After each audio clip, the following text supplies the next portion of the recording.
नमस्कार साथियों, स्वागत है आपका आपके परिवार बी द ब्रांड में। और मैं हूं अभिषेक प्रताप सिंह। और आज हम लोग अपनी क्लास 8th की एनसीईआरटी सीरीज में शुरू करने वाले हैं अपना चैप्टर नंबर 3, खनिज और शक्ति संसाधन। जैसा कि अब तक हमने अपने क्लास 6, 7th को कंप्लीट कर लिया है NCERT history and geography both sections. हमने कुछ और वीडियोस भी आपके लिए दी हुई हैं और रोचक बातों की प्लेलिस्ट तो है ही है। यानी कि हम आपको प्रत्येक क्षण कुछ नया और कुछ जानकारी से भरा हुआ वीडियो देने का प्रयास करते रहते हैं। इसलिए आप लोग वीडियो को ज़्यादा से ज़्यादा लाइक, शेयर एंड सब्सक्राइब जरूर करें। चैनल पर नए हैं तो रेड बटन को क्लिक करके सब्सक्राइब करें और इस वीडियो को दूर तक फैलाएं, क्योंकि एक वीडियो को बनाने में मेहनत और प्रयास और आप लोगों के साथ बहुत ही आवश्यक होता है। तो चलिए चलते हैं अपने टॉपिक की ओर। खनिज और शक्ति संसाधन नाम सुना सुना है, कोई बहुत ही अजीब नाम, कोई बहुत ही नया नाम नहीं है। आप लोग खनिज और शक्ति संसाधन के बारे में जानते ही होंगे। लेकिन इस चैप्टर को शुरू करने से पहले हमें ये बात सोचने की आवश्यकता है कि इन प्रकार के चैप्टरों का अध्ययन क्यों किया जाए। एक बार मन में ख्याल आता है ना, हमने पहले भी आपको बताया है और हम आपको पहले भी बताते आ रहे हैं कि we have to be a thinking creature. हमें सोचने वाला प्राणी बनना है, ना कि डेटा सेंट्रिक चीज़ों को अपने दिमाग में सिर्फ बसाकर और एक मशीन की तरह इनपुट आउटपुट ये काम हमें नहीं करना है। देखिए, वर्तमान समय में या फिर जिस प्रकार से अभी हमने पीछे जल वाले चैप्टर को पढ़ा, उसके पहले जिन चैप्टर संसाधन को पढ़ा, उसमें क्या था कि हम चीज़ों का इतना अधिक दोहन कर चुके हैं कि अब अगर उनकी संरक्षण के बारे में, उनके बारे में हम अध्ययन नहीं करेंगे कि किन किन क्षेत्रों से क्या प्राप्त हो रहा है, कितनी मात्रा में प्राप्त हो रहा है और उनका किन किन क्षेत्रों में प्रयोग किया जा रहा है, तो उनका हम शुद्ध उपयोग नहीं कर पाएंगे। तो इसलिए अब इस चैप्टर को हम लोग शुरू करते हैं बिना किसी देरी के। खनिज और शक्ति संसाधन। सबसे पहले जानते हैं कि खनिज क्या है ना, इसको जानना जरूरी है।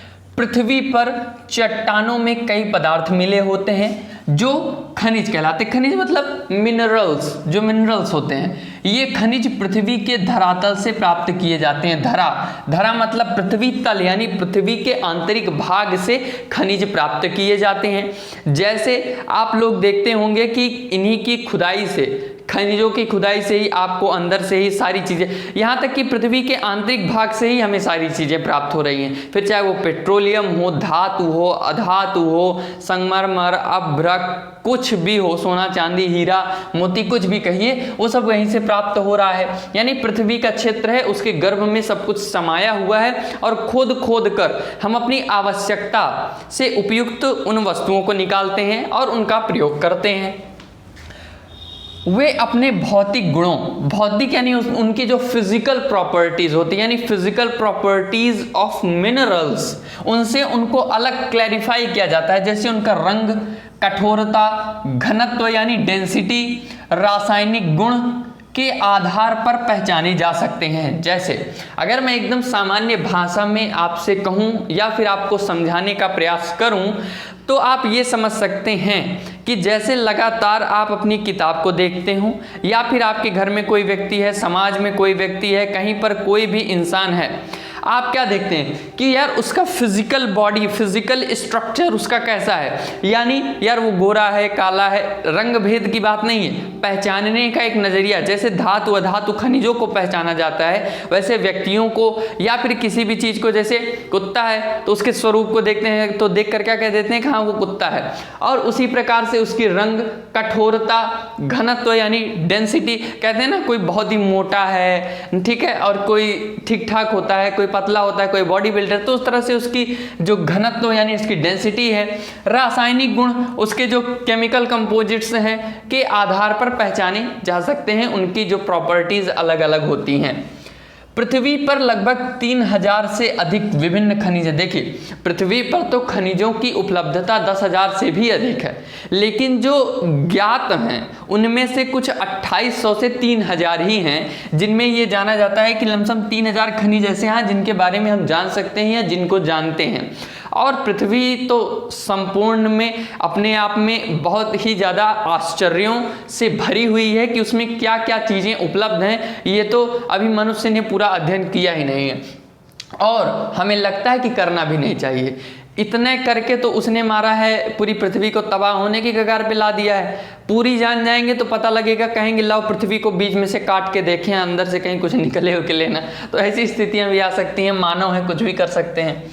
खनिज, खनिज जो हमने आपको बताया ये दो प्रकार से हो सकते हैं। पहला धात्विक खनिज और अधात्विक खनिज।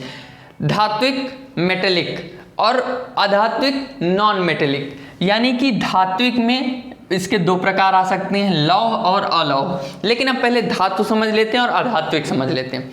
धात्विक वे होते हैं जिसमें किसी भी प्रकार की धातु शामिल होती है। धातु संपीडनात्मक हो सकती है, मतलब उनमें सिकुड़न होती है, उनमें चमक हो सकती है, उनको पीट कर लंबा किया जा सकता है, उनमें चमक कठोर होती हैं धातुएं, ये सब उसकी प्रॉपर्टीज़ है। अब धातुओं में कैसे कैसे आप जैसे तांबा ले लीजिए, लोहा ले लीजिए, या फिर सोना चांदी, ये सब जो हो गए धातु हो गए, ये सब धातु के फॉर्म में है, मेटल हैं ये सब।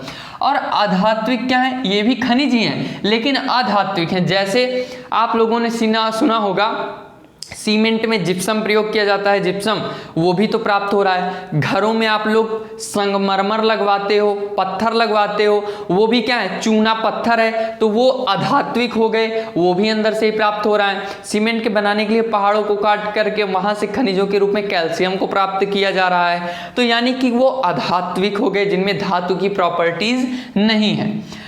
अब इन्हीं धात्विक में इसके दो प्रकार हैं, कौन से, एक लौह है और एक अलौह है। अब इसमें भी ये दोनों चीजें, यानी धातु में भी एक ऐसा है जिसमें लौह के गुण पाए जाते हैं, जिसमें लोहे की प्रॉपर्टीज होती हैं, और एक होता है अलौह की स्थिति होती है जिसमें लोहे के गुण नहीं पाए जाते हैं। तो जो लौह अयस्क होते हैं उनमें क्या होता है, लौह अयस्क शब्द जो आया उसको अभी हम आगे बताते हैं। लौह में आप समझ लीजिए जैसे बॉक्साइट, हेमेटाइट, लिमोनाइट, मैग्नेटाइट, इनका आप सुनते होंगे ना, ये सब क्या है, लोहे के अयस्क हैं, यानी ये इतने सारे अयस्क हैं और उनसे लोहे प्राप्त होते हैं। तो ये हो गया लौह। अलौह में आप क्या है, सोना चांदी तांबा, ये सब जो चीजें हो गई ये आपका अलौह में आ गया, मतलब है धातु ही लेकिन लोहे की प्रॉपर्टीज से भिन्न है। ठीक है, आप लोगों ने साइंस में पढ़ा भी होगा, लौह वाले में आप लोगों को उसके 4 प्रकार के अयस्क मिलते होंगे, तो वो चीजें आ जाएंगी लौह में। अलौह में तो धातु है ही लेकिन लौह यानी लोहे की प्रॉपर्टी जिसमें नहीं होती है। सेल यानी रॉक्स, जिन्हें आप चट्टान भी कहते हो, खनिज अवयवों के अनिश्चित संगठन वाले एक या एक से अधिक खनिजों का एक समूहन है। अब ऐसी भाषा में किताब वाले छाप देते हैं कि उसको आपके लिए समझना थोड़ा सा मुश्किल हो रहा होता है, तो इसको हम थोड़ा क्लैरिफाई कर लेते हैं। एक एक चीज़ को ध्यान दीजिए। खनिज अवयव, अवयव यानी जो एलिमेंट्स हैं के अनिश्चित संगठन वाले एक या एक से अधिक खनिजों का एक समूहन, यानी कोई चट्टान, कोई रॉक है, उसमें विभिन्न प्रकार के खनिजों का समूहन यानी collection of many types of minerals, उसमें कई प्रकार के खनिजों का समावेशन है, उसमें समावेश यानी उसमें प्राप्त किए जाते हैं। तो वो अपने आप में, जैसे आप एक पॉलीथीन ले लीजिए, अब पॉलीथीन में आप मार्केट में गए, उसी में आपने अपना कोई सामान लिया, उसमें आपने कापी भी रख ली, कलम भी रख लिया, रबड़ भी रख लिया, पेन भी रख लिया, बाजार से कुछ और समोसा वमोसा लेना है तो वो भी एक किनारे उसी में दबा लिए।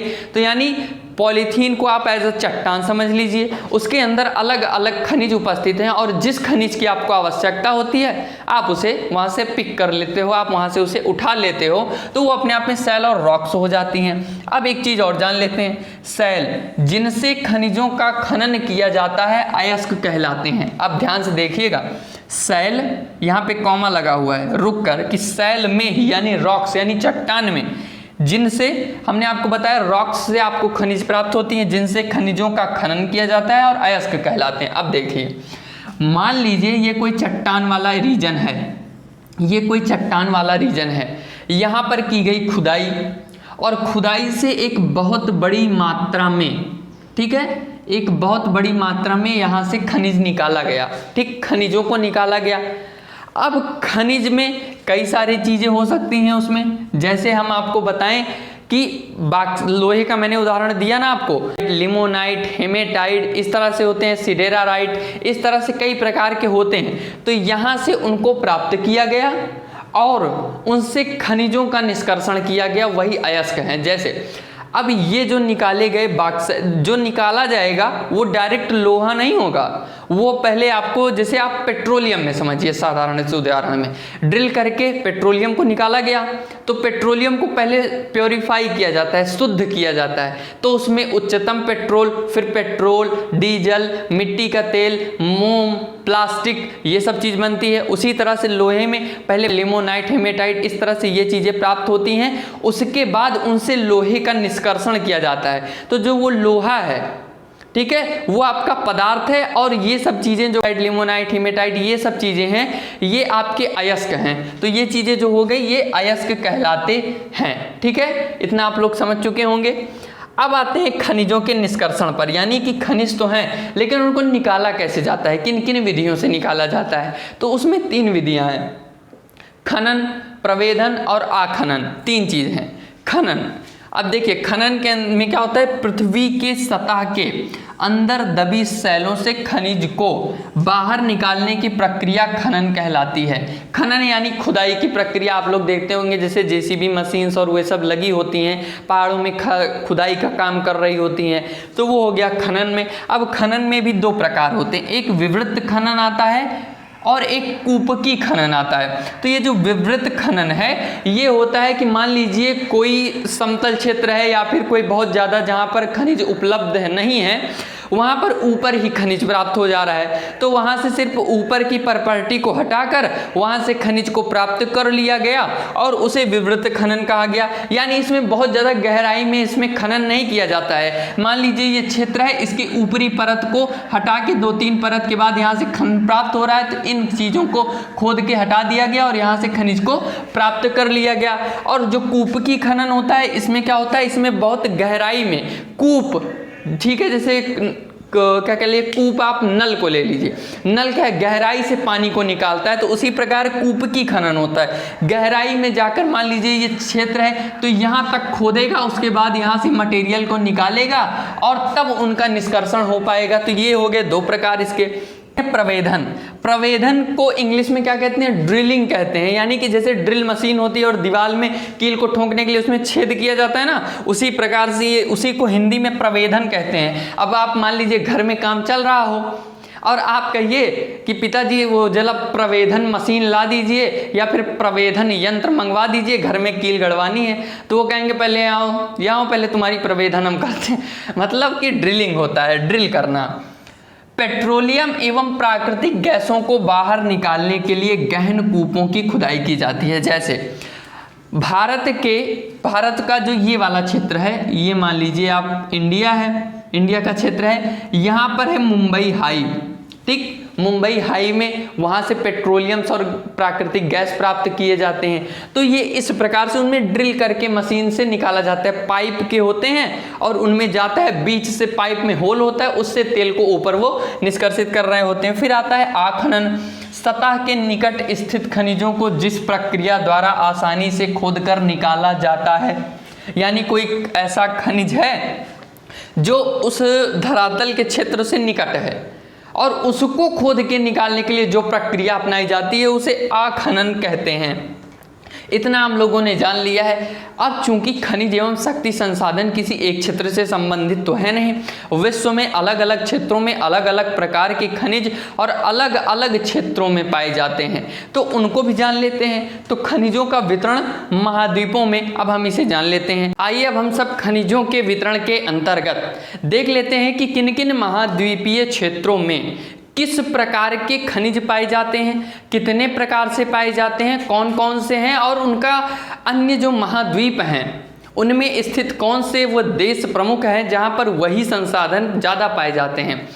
तो खनिजों के वितरण के अंतर्गत हम लोग 7 महाद्वीप हैं। उसमें पहले हम लोग एशिया, यूरोप, उत्तरी अमेरिका, दक्षिणी अमेरिका को देखते हैं। उसके बाद हम लोग ऑस्ट्रेलिया, अफ्रीका और उसके अंटार्कटिका को देखेंगे। एशिया में चीन और भारत के पास लौह अयस्क निक्षेप पर्याप्त मात्रा में है। यह महाद्वीप विश्व का आधे से अधिक विश्व का आधे से अधिक टिन का उत्पादन करता है। आप लोग देखे होंगे ना, टिन का डिब्बा होता है, वही टिन का उत्पादन ये करता है। अच्छा, एक बार मन में ख्याल भी आता है कि एशिया में भारत और चीन जैसे देश हैं, फिर भी भारत और चीन जैसे देश बाहर से लौह अयस्क क्यों आयात करते हैं? देखिए, इसका सबसे बड़ा कारण ये है इन दोनों देशों की जनसंख्या। जैसे भारत के पास पर्याप्त संसाधन उपलब्ध हैं, पर्याप्त मात्रा में, चाहे वो लौह अयस्क हो, पेट्रोलियम हो, खनिज हो, कोई भी हो। अगर भारत की एक निश्चित जनसंख्या होती जो लगभग स्वतंत्रता के दौरान हमारी थी या उसके पहले कुछ थी, तो हमें आवश्यकता ही नहीं होती आयात करने की। हमारे पास इतना पर्याप्त था कि हम अपना स्वयं का संचालन बड़े प्रेम से और बड़े आराम से कर सकते हैं। लेकिन भारत की एक बड़ी समस्या जनसंख्या, जिसका आज भी कोई निश्चित हल नहीं निकाला जा सका है। चीन, मलेशिया और इंडोनेशिया विश्व के अग्रणी टिन उत्पादकों में से हैं। उत्पादकों में से एक देश है। चीन सीसा, एंटीमनी और टंगस्टन के उत्पादन में भी अग्रणी है। एशिया में मैग्नीज, बॉक्साइट, निकेल, जस्ता, तांबा के भी अधिक निक्षेप पाए जाते हैं। ठीक है, ये हो गया एशिया के बारे में। देखिए, थोड़ा थोड़ा जो प्रमुख है उसका अध्ययन अभी आप कर रहे हैं। जब क्लास का स्तर बढ़ रहा होगा तो वो देखेंगे, और कुछ चीज़ें आप नोट्स में, बुक में पढ़ेंगे। क्यों? क्योंकि अगर ज़्यादा डेटा सेंट्रिक, अब ये सब क्या है, डेटा सेंट्रिक चीज़ें ही तो हैं कि यहाँ पे इतना मैग्नीज पाया जा रहा है, यहाँ पे इतना पाया जा रहा है। तो लेकिन ये इसीलिए हमने इसको बहुत ही शॉर्ट फॉर्म में करके रखा है कि आप यहाँ पे ये जान सको कि यह महाद्वीप विश्व का आधे से अधिक टिन उत्पादन करता है। अब यहाँ पे कोई डेटा सेंट्रिक चीज़ नहीं आ पाई है कि इतने प्रतिशत करता है ये क्षेत्र, तो ये आ गया कि हाँ ये करते हैं। अब उसके अंतर्गत जहाँ ज़्यादा आवश्यकता होगी वहाँ ध्यान में रखेंगे, अथवा अपनी आवश्यकता की चीज़ लेकर आगे बढ़ते चलेंगे। चलते हैं एशिया के जस्ट बगल यूरोप महोदय के पास। यूरोप विश्व में लौह अयस्क का अग्रणी उत्पादक है। रूस, यूक्रेन, स्वीडन और फ्रांस लौह अयस्क के विशाल निक्षेप वाले देश हैं। तांबा, सीसा, जस्ता, मैग्नीज और निकेल खनिजों के निक्षेप पूर्वी यूरोप और यूरोपीय रूस में पाए जाते हैं। अब एक चीज आप लोगों ने ध्यान दिया, यूरोपीय रूस, यानी कि रूस एकमात्र ऐसा देश है जो दो महाद्वीपों में बसा हुआ है। एशिया और यूरोप में, दोनों में ये बसा हुआ है। तो इसका जो यूरोपीय रूस है, यानी यूरोप वाले क्षेत्र का जो रूस है, वहाँ पर इस क्षेत्र का अधिक उत्पादन किया प्राप्त किया जाता है। फिर आते हैं उत्तरी अमेरिका। उत्तरी अमेरिका में खनिज निक्षेप 3 क्षेत्रों में अवस्थित है। ध्यान से देखिएगा, 3 क्षेत्रों में अवस्थित है। कौन कौन से? एक तो ग्रेट लेक। इस चीज़ को पढ़ते समय मैं उम्मीद करता हूँ कि आपके सामने, आपके किताब में मैप, वो बुक में जो बना हुआ है वो खुला हुआ होगा, तो आप इसे बेहतर और बेहतरीन तरीके से समझ पा रहे होंगे, और हम भी आपको समझाने में स्वयं को सफल मान रहे होंगे। ग्रेट लेक के उत्तर में कनाडियन शील्ड प्रदेश, अपलेशियन प्रदेश और पश्चिम की पर्वत श्रृंखलाएं। हमने क्लास 6 की सीरीज में, जी हाँ, क्लास 6 की सीरीज में हमने महाद्वीपों का अध्ययन, महाद्वीप एवं महासागर वाला एक चैप्टर है, वहाँ पर हमने महाद्वीपों का पूरा विस्तृत अध्ययन फिगर बना के, कहाँ पर कौन सा पर्वत है, अपलेशियन है, ग्रेट लेक है, क्या है, उसको हमने वहाँ पर दिखाया। तो अगर आप उसको समझ कर आगे बढ़ रहे हैं तो आप अच्छे से इसे समझ पा रहे होंगे। निकेल, सोना, यूरेनियम, तांबा का खनन कैनेडियन शील्ड प्रदेश में और कोयले का अपलेशियन प्रदेश में किया जाता है। ये अपलेशियन कोई अलग क्षेत्र नहीं है, वहाँ पर अपलेशियन पर्वत है, तो वहाँ अपलेशियन पर्वत क्षेत्र में किया जाता है। पश्चिमी कार्डिलेरा में तांबा, सीसा, जस्ता, सोना और चांदी के विशाल निक्षेप पाए जाते हैं। अब आते हैं हम दक्षिणी अमेरिका की ओर।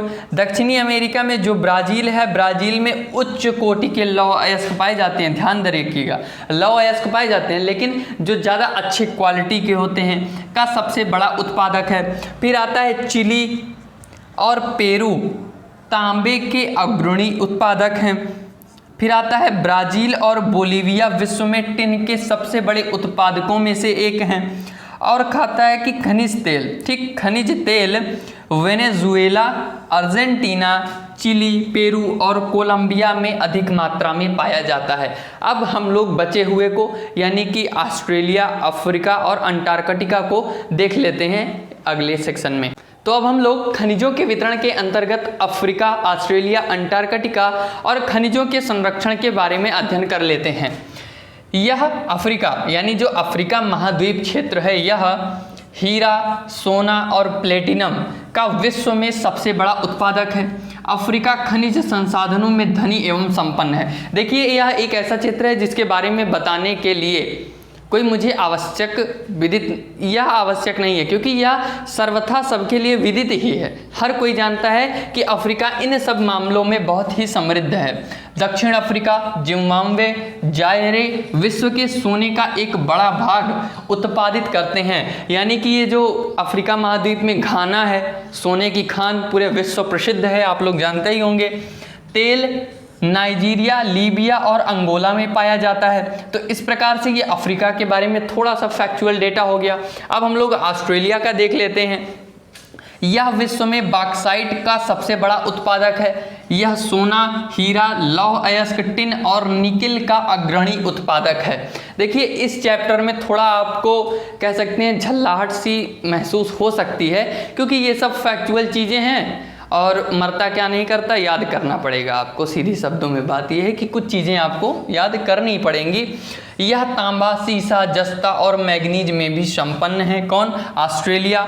पश्चिमी ऑस्ट्रेलिया के कालगुरली और कूलगार्डी में सोने के सबसे बड़े निक्षेप हैं। अजीब अजीब नाम रखते हैं ये लोग भी, पता नहीं कहाँ कहाँ से आ जाते हैं धरती पे ऐसे लोग।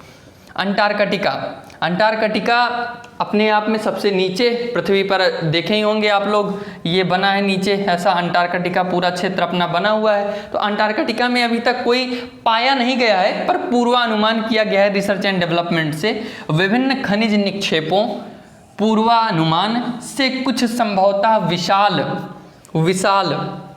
किसके? खनिज निक्षेपों के पूर्वानुमान से कुछ संभवतः विशाल अंटार्कटिका का भूविज्ञान पर्याप्त, इन सब के लिए अंटार्कटिका का जो भूविज्ञान है वह सुप्रसिद्ध है। किसके लिए? खनिज निक्षेपों के लिए पूर्वानुमान के आधार पर विशाल निक्षेपों के लिए अंटार्कटिका का भूविज्ञान पर्याप्त रूप से सुप्रसिद्ध है। फिर आता है ट्रांस अंटार्कटिका पर्वत में कोयले और पूर्वी अंटार्कटिका के प्रिंस चार्ल्स पर्वत के निकट लोहे के महत्वपूर्ण मात्रा में निक्षेपों का पूर्वानुमान किया गया है। ठीक है। उसके बाद लौह अयस्क, सोना, चांदी और तेल भी वाणिज्यिक मात्रा में उपलब्ध हैं इन क्षेत्रों में। तो हमने सातों महाद्वीपों में किस प्रकार के खनिज कहाँ कहाँ पर किन क्षेत्रों में पाए जाते हैं हमने इसको अध्ययन कर लिया है। चूंकि यह वीडियो बड़ी हो रही है तो हम लोग इसे एज अ पार्ट 1 सीरीज रखते हैं। हम आपसे पार्ट 2 सीरीज में मिलेंगे। चूंकि हम खनिज पढ़ा चुके, शक्ति संसाधन बचा है वही आपको पढ़ाना रह गया है, तो उसको हम पार्ट 2 में कंप्लीट करेंगे। लेकिन उसमें खनिजों का संरक्षण भी देख लेते हैं चलते चलते। पहला तो यह एक अनवीकरणीय संसाधन है। खनिजों के निर्माण और संचयन में हजारों वर्ष लगते हैं। एक दिन में तो होता नहीं है कि किसी गड्ढे में फेंका, सुबह डाल दिया, रात को जाके निकाल लिया, ऐसा तो है नहीं। मानवीय उपभोग की दर की तुलना में निर्माण की दर बहुत धीमी है। यानी हम जितना खनिजों को जल्दी से निकाल कर उसको प्योरीफाई करके यूज कर लेते हैं, उतना जल्दी खनिजों का वास्तविक रूप में निर्माण नहीं हो पाता है। 2016 की एक रिपोर्ट बताती है जिसमें ऐसा कहा गया है कि व्यक्ति अपने संभावित उपयोग से 1.5 गुना अधिक गति से उपयोग कर रहा है। यानी अगर कोई खनिज या फिर कोई भी वस्तु जो पृथ्वी से प्राप्त हो रही है वह 100 दिन में खत्म हो सकती है, तो मनुष्य इतनी तीव्र गति से कर रहा है कि वह 70 दिन में ही खत्म कर दे रहा है। यानी 30 दिनों का नुकसान कर रहा है। इतनी तीव्र गति से उसका उपभोग वस्तु का किया जा रहा है, तो जो कि आने वाले भविष्य के लिए बहुत ही हानिकारक हो सकता है।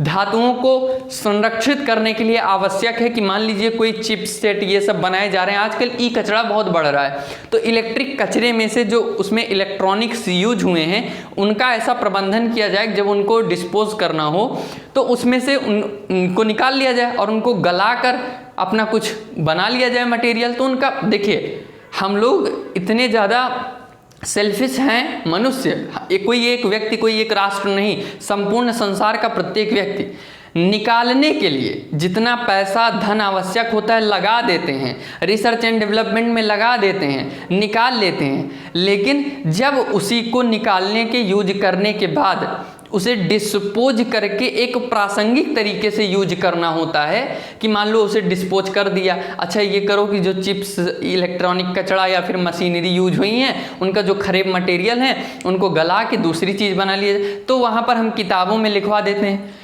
इससे इन क्षेत्रों में होने वाला नुकसान, इससे अधिक व्यय, मतलब हम निकालने के लिए आपके पास व्यय है और उसको ठीक करने के लिए व्यय नहीं है। तो कुछ ऐसी स्थितियां खनिजों के साथ उत्पन्न हो चुकी हैं। तो हमारा पार्ट 1 सीरीज यहीं पर खत्म होता है। वीडियो आपको पसंद आई होगी, इसका जो PDF नोट्स है वो आपको पार्ट 2 सीरीज के साथ मिल रहा होगा।